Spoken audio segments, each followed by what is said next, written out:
What's up everyone, it's Angry Roleplayer here, and today I want to talk about the build that I have planned for the Fall of the Oriath expansion. This is what I will play, and this is with what I plan leveling up when the patch hits in about 10 hours.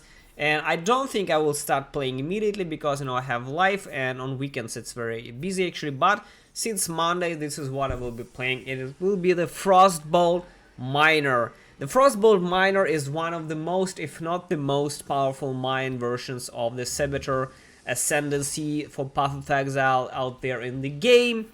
And first I will show you how the Frostbolt Miner performs actually when it's really like end game, has really strong gear. This build I have planned is based on this guy's build. Is called Su Yui, and he basically kind of pushed this build to the limits. He got really great crit gear here, and what I really liked about this build is that it absolutely works in 3.0. It worked in 2.6 in the Legacy, and it is absolutely no double dipping, so it works exactly the same in the new patch, exactly the same like it used to play in the Legacy. So there was no double dipping, no weird shit. It's a very straightforward, very powerful build, and it is completely unchanged in the upcoming expansion. That's why I really liked it. So this is actually a tier 16 map called the Quay, and he has some rolled stuff here as well, and as far as you can see, just one fucking shots everything. The damage is pretty massive. It's around 140k per one Frostbolt globe, and as you can see, there's fucking billions of globes out there. He also uses a lot of cold penetration with the frost bomb and frostbite curse here as well. So that's a lot of cold penetration, and this is a crit build, so there's a lot of crit chance and crit multiplier as well. So this all combined gives tremendous amount of firepower. So this is how the clear speed I really hope to get it, and it doesn't really require uniques, which is pretty good. Like, you don't really need anything. It's just two fragile jewels, the frozen trails, some really good crit vent, and a good crit shield with a crit chance for spells, which is not entirely terribly hard to get. Also the power charges generation, which we get through one of the passive nodes, and basically we're good to go. So it's just crit build.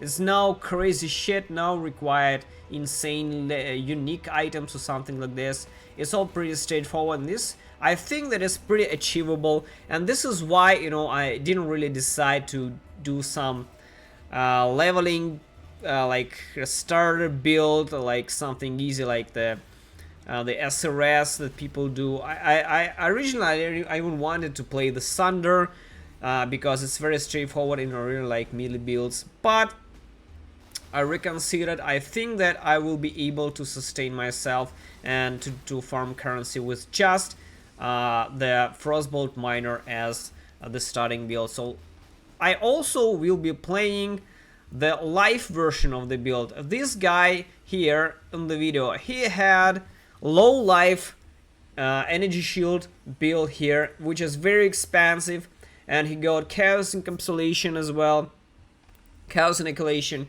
And he reserved two Arctic armor and the Herald to get really low life, as you can see, so that he can get this node right here called the Pain Attunement. And with this node and low life, you can get tremendous amount of damage. I will be doing this without low life for now, and I still get the same amount of damage. So this is the build, guys, and I will post the link to the path of building past bin data with this. So basically I will start here with the elemental damage. This is the Saboteur Ascendancy right here on the right. I will go and start with the elemental damage here, then I took some life here, took some crit multiplier and crit chance here. We'll go to spell damage, get some projectile damage here. Then I will go to and get the Saboteur actual mind damage here, and go to some life, and then crit with the Doomcast, crit multiplier, crit chance here, then transition here back, get the power charge, then start getting the mostly damaging mind damage here. This is where I get my first Frozen Trail jewel, and I hope to get it by Act 5. I think that is where Leia is supposed to sell me the jewels there. So I will get more life here. Then I will start gathering the volatile mines and more mine damage, and this is where I will get my blast cascade. 50% chance to get a power charge when your mine is detonated targeting an enemies. This is where I get my power charge generation here. This is mostly crit, trap the flat mine damage here, and then I'll transition a little lower, I guess, and get the destructive apparatus here. Then it's mostly just power charges and more crit multipliers. Here we're starting to get more life as well. I will get Heart and Soul and Mana and Life. I will be using also the Mine of a Matter here, so I'll transition a bit here. This jewel is not very important here, it's just the start filler here. I will get the Mine of the Matter with more mana. I will get the quick recovery here. And the last and the least are these nodes. I'm not entirely sure I will get the overcharge here in the bottom, on the left bottom, because, you know, the power charges were nerfed, and it's just 40% crit chance right now. And I already have 67% with just the gear, the gear that I'm supposed to get, and on the tree. So I'm not entirely sure I will be needed to cap this to 100% with the power charges. So this is, I think, not very important, and this is just life nodes in this. I just want to reach the arcane potency here from massive crit chance and multiplier here, and that's it. Another important, the last points that I plan to use here is the Frostwalker, just cold damage, elemental damage here. I also thought about using Deep Thoughts here if you can afford this, because I will be using the Mine of the Matter, and since I won't be using LowLife, I will be using the Mana Shield with Mine of the Matter, and I think that more mana will be good here. So Deep Thoughts will be good, but you know, there's plenty of mana nodes here as well, which I can take. So it doesn't really matter where to take them, here on the Deep Thoughts or somewhere here where there's plenty of mana nodes here as well. On the Saboteur, this is what the guy actually used. He used the Bomb Specialist, he used the Demolition Specialist, he used the Blinding Assault, and the Explosive Expert as well, which just gives us 10 penetration, elemental penetration, reduced damage taken. So this is it. First, we'll get some life, first Frozen Trail Jewel, some projectile damage, Saboteur, mine damage just flat, then it'll go crit, some life, more mine damage, more crit, even more crit, power charge generation, then I just go power charges, life, staking more life, more crit multipliers. A couple of thoughts on the jewels as well. The two mandatory jewels are just the Frozen Trails. They are here and here. More jewels are just not mandatory. You can actually compensate it with the crit multiplier, and this is why I prefer to take crit multiplier here. So if you take, for example, take off the crit multiplier, I have 140k, I take off one crit multiplier, 36.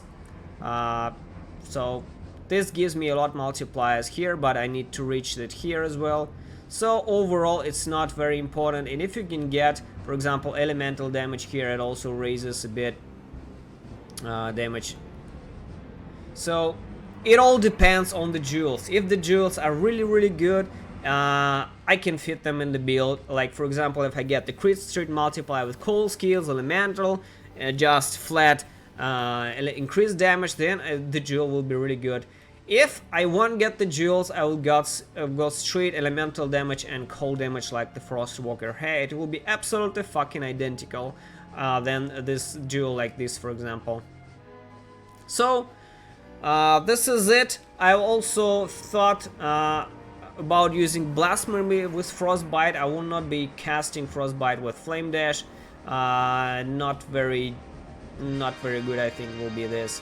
So I'll be using Blasphemy with Frostbite. Seems I will not be reserving life here. This is not the low life build for now. If I will get some insane, energy shield gear, then I will transition to energy shield. But for now, it will be life build. I have 33% life here and 100% mana. So I will be stacking life and mana on the tree and the gear as well. And no energy shield. Also, smoke mine is pretty important for movement speed because it gives you the buff to the movement speed as well. Discipline, I won't be using Discipline. Herald of Ice is very good. I'm undecided if I'll use Herald of Ice or maybe Arctic Armor on Blood Magic or without the Black Magic. No Blood Magic because I will not be reserving life here. As for the Frostbomb, there's Frostbomb, traps. Flame Dash and Frostbite, like I said, I think I will use Frostbite on the Blasphemy, maybe Temp Chains instead of Herald of Ice for now. I know I'm not a very like super skilled player, so I don't think I will be reserving Herald of Ice for now.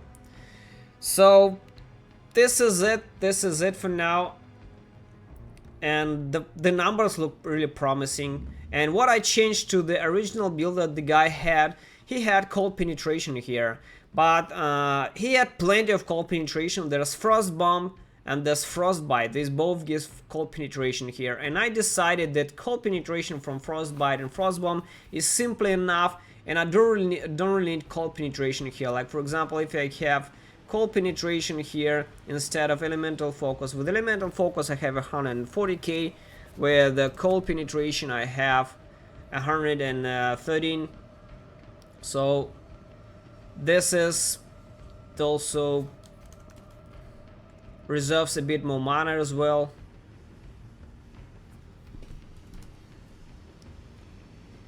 So I think that I will stay with the elemental focus here.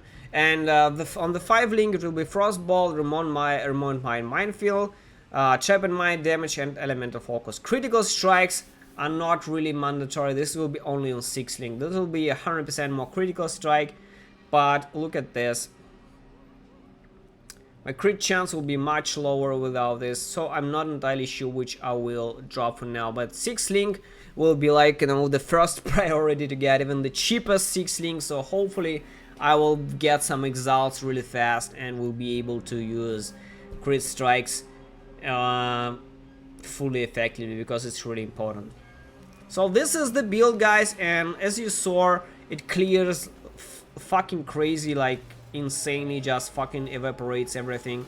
Of course, the guy here, he has insane gear on this map, and his on his skill tree, and has everything, and his gear is fucking insane.